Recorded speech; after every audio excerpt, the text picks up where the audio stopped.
Hey guys, I want to talk to you about a topic that can sometimes be a little uncomfortable. That's situations where sexually inappropriate behavior occurs.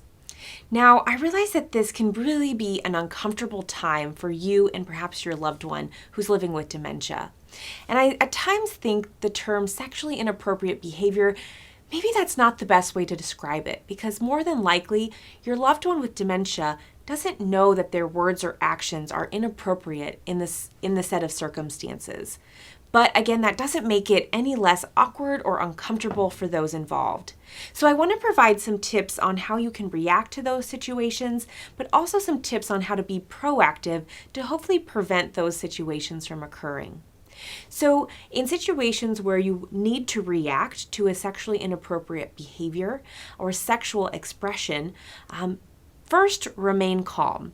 It's important to ensure that you're not getting too worked up, but that you respond with a firm response. So you could say something to the effect of, "No, I don't like that," or "No, don't say that," or "No, that is not right." When you do that, it can also be helpful to involve a nonverbal action, such as putting your hand up. "No, please do not do that." At times, people living with dementia need a verbal and nonverbal cue, so that can help to reinforce your statement. But there's a fine line between a firm response and scolding or shaming, which we certainly do not want to scold or shame the individual, because again, they may not know that their words and actions in that circumstance are inappropriate. We also want to ensure we set clear boundaries. So when you do have a situation that occurs, be sure that you act immediately and act consistently if this situation has happened more than once. Drawing those clear boundaries can really help to establish that situation or that word or action is not appropriate in the circumstances. You also want to give that person space and privacy, especially during those activities that are a little more intimate, like bathing, grooming, and dressing. And you don't want to jump to conclusions because there might be an underlying medical issue or challenge that the person is having. So for instance, if they're kind of scratching around their private areas, it may be that they have a UTI, a urinary tract infection, or maybe there is a rash that they're experiencing, or even just uncomfortable clothing. I know when I'm uncomfortable in my clothing, an itchy sweater, that can be really just uncomfortable. So you might want to look into those types of things before, again, you jump to any conclusions. Now for some proactive tips. You want to be sure that you're not sending mixed signals, anything that could be misinterpreted.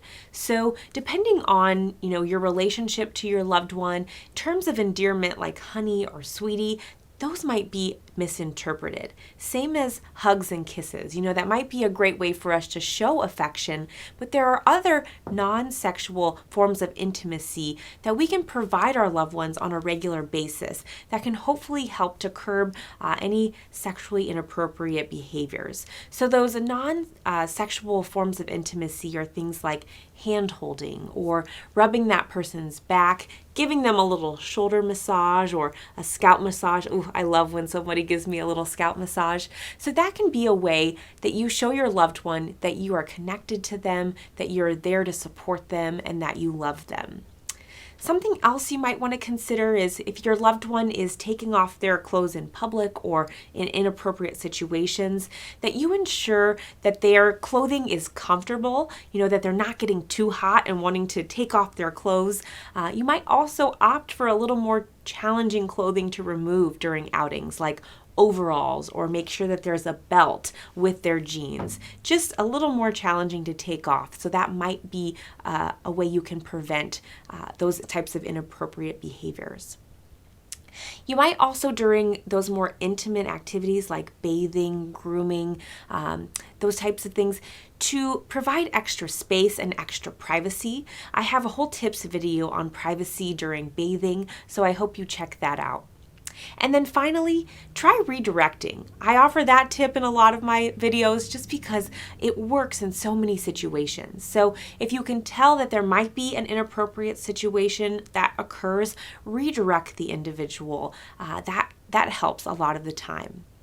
And you might want to journal and keep track of when these situations are occurring and kind of the circumstances around the situation so that you can maybe try some new things, new tactics, or ways to approach. For example, if a female is being bathed by a male or vice versa, and there's some sexually inappropriate behaviors happening, try someone bathing of the same gender. That might be a good way to see if that sexually inappropriate behavior dissolves in those situations. So I know again that these can be challenging situations when your loved one says something or does something that is not appropriate in the time. But do remember, we all as humans have a longing for connection, for intimacy, companionship. So your loved one might be trying to show you that they are longing for that. And those are opportunities for you to provide those other ways of comfort and reinforcement, those shoulder rubs, hand holding, and that can be a way that you can hopefully provide for their need of love and intimacy. So I know that these types of situations can be uncomfortable and embarrassing, but hopefully these tips can help you address these situations and be proactive. And I'm sure that you have tips and advice that you can share, so I hope you will comment. And thanks so much for watching.